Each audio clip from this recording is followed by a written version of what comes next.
One of Lewis Hamilton's biggest gripes with the now retired Mercedes W14 was his seating position within it, and struggled to come to terms with how far on the nose it felt. This has finally been rectified for the upcoming 2024 F1 season, thanks to some key changes made to the rear end of his 2024 F1 challenger, the Mercedes W15.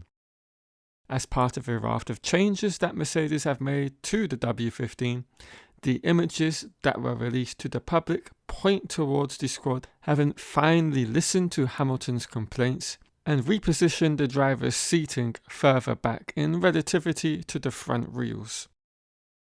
It's understood that the position of the cockpit has been pushed backwards by as much as 100mm.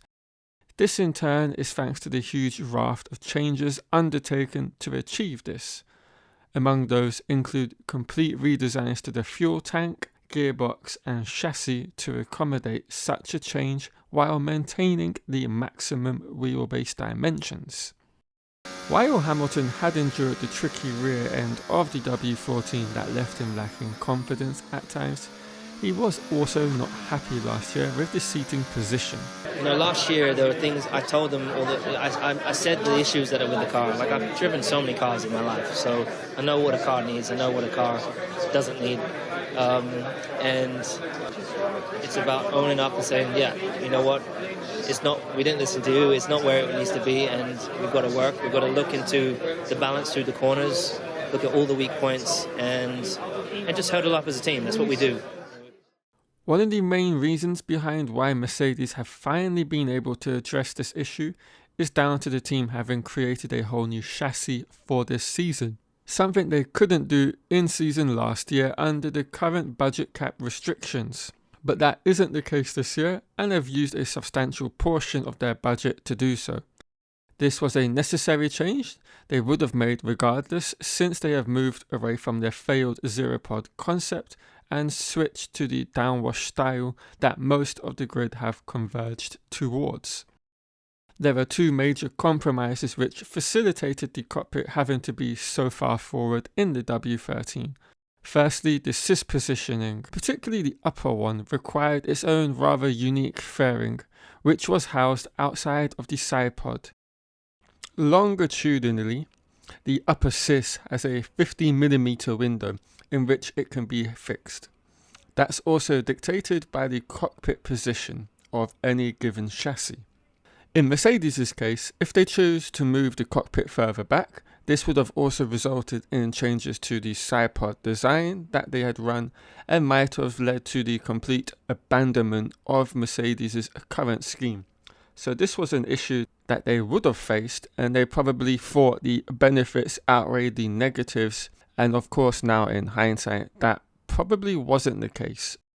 And secondly, was the radiators were required to be pulled closer to the car's centerline. Essentially, the car had a lot of centerline cooling to try to facilitate the zero-pod concept, and as such, the radiators were housed a lot more centrally with the chassis and with the gearbox. So everything had to be, in a sense, elongated instead of rather designed to be further wide.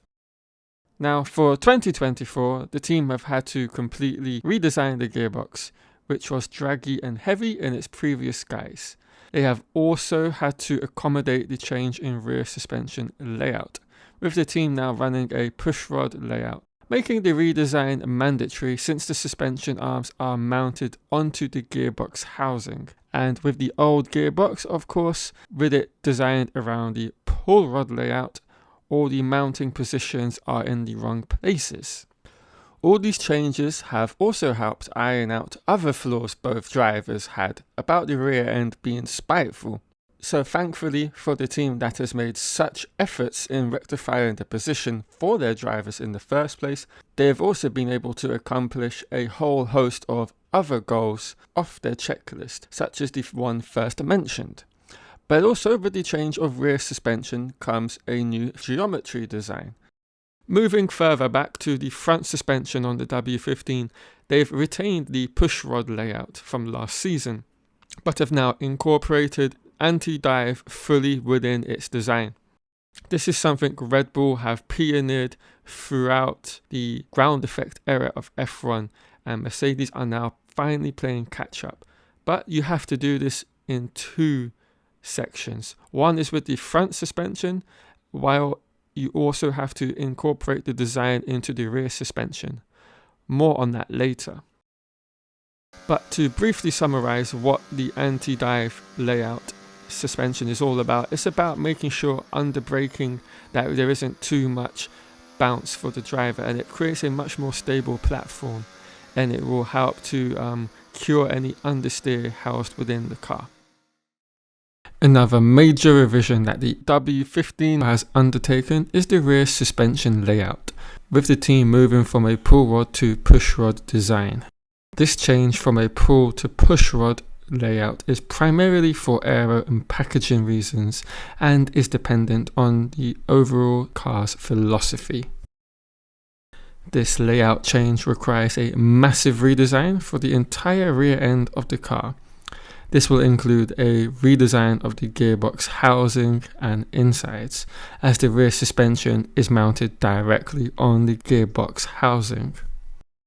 For 2022 and 2023, Mercedes' gearbox was of course built around the zero pod design, and so for 2024 there's going to have to be a complete redesign of every component housed within it. The Mercedes gearbox, obviously for those 2 years, had a pull rod suspension layout and an inboard suspension such as a torsion bar, which is the yellow dotted line built in the middle.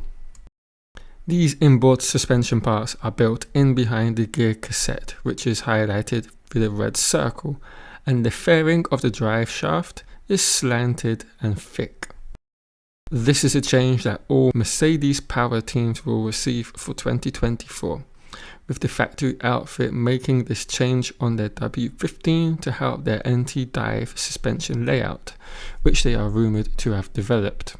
Right guys, that's the video. Hope you've all enjoyed it. If you have, leave a like and leave comments down below, and I'll catch you all in another Formula 1 video.